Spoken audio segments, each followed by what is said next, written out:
back on Born Before 64, and I have the pleasure of having Cary Robinson of the Dudley Files on our show today. Would you give the name of your business, because you want to give it a plug? My business is Robinson Pipe and Supply.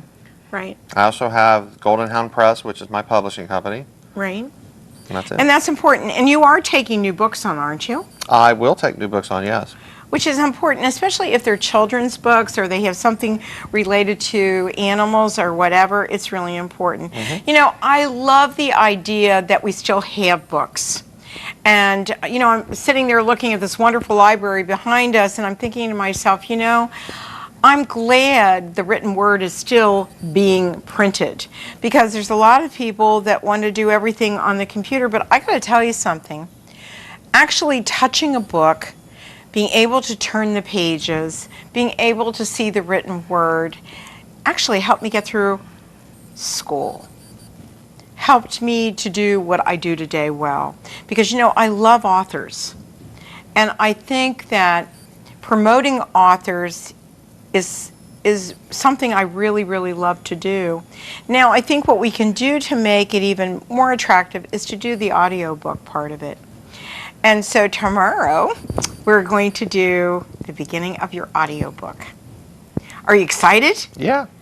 It's really something that, you know, when I first did my first audiobook, it was challenging because I had a broken foot or broken leg or whatever it was. I couldn't remember. Oh, it was a broken foot. Okay.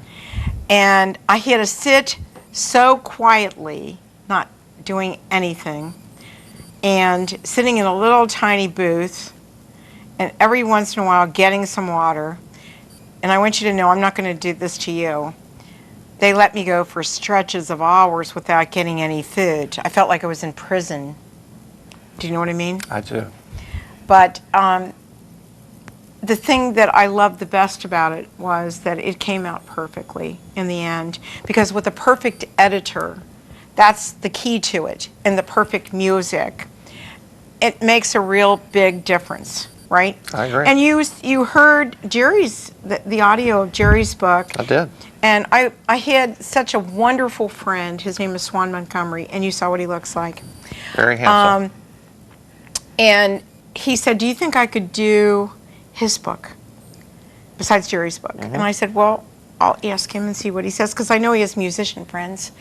And he said, I'd really like to do it. You know, Cary, I'd like to talk to you about one of Swan's concerts, because he's trying to go all over the country, and he's also doing a thing called Symphony to Heaven, where the Led Zeppelin group does it sitting down, and even with violins. What do you think about that? I think it sounds awesome. So if you know anybody in the music business, we'd like to come to Houston with it. Okay. And I know that he would like to actually do a concert, and I even can get you up on stage. How about that? Great. All right, is that good? I love it. It's very good. Mm-hmm. You know, actually, I did a photo shoot with him recently, and he loves animals. He'd probably even arrange to do a concert with you for your groups. How's that sound? That's great. He's sold out all the time, every time. And you know how many fans he has. Tons.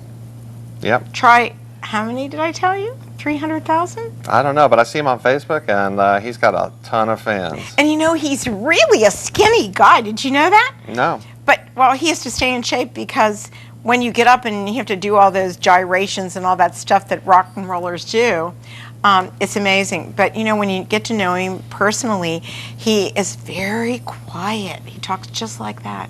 So it's amazing. And, you know, after living with a musical family, it was not hard to understand why I am a night person now, because I used to manage my dad in the end, and so I would stay up until 2 and 3 and 4 o'clock in the morning, right? But I love that kind of lifestyle. It's so quiet at that time of the night or the morning, the early morning. I'm not a morning person, unfortunately, but I mean, if I have to get up for a gig or whatever, I will do it. Are you a morning or a night person? Both. So you're an in-between person. How many hours sleep do you get a night? Not many, 5, 6 maybe. Me, too. Yeah. So you understand my dilemma. There's too many things to do. I can't waste all that time. I know, that's the way Yeah. I feel.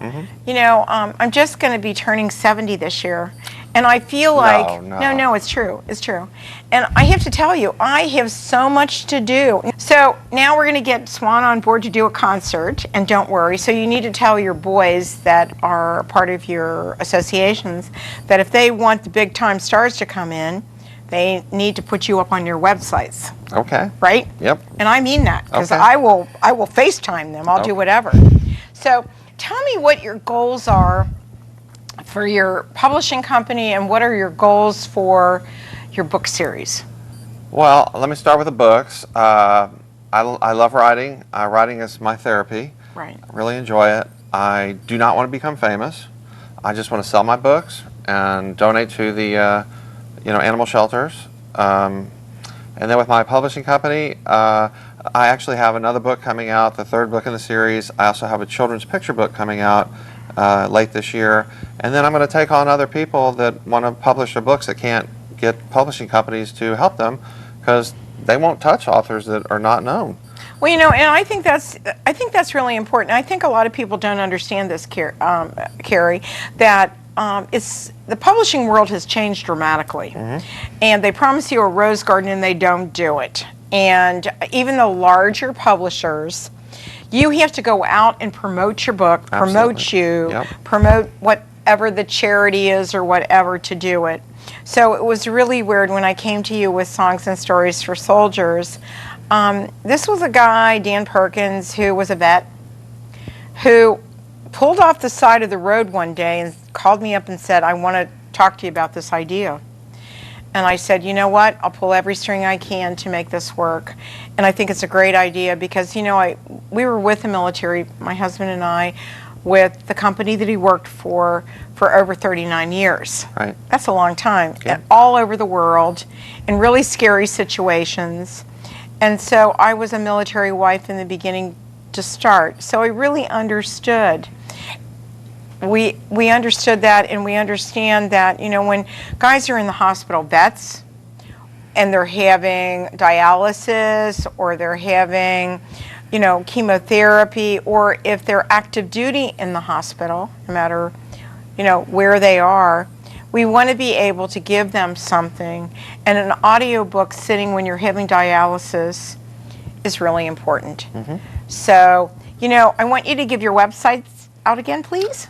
First, I want to say God bless our vets, and it's www.thedudleyfiles.com. And our website is bornbefore64.com. We'll be right back after these important messages.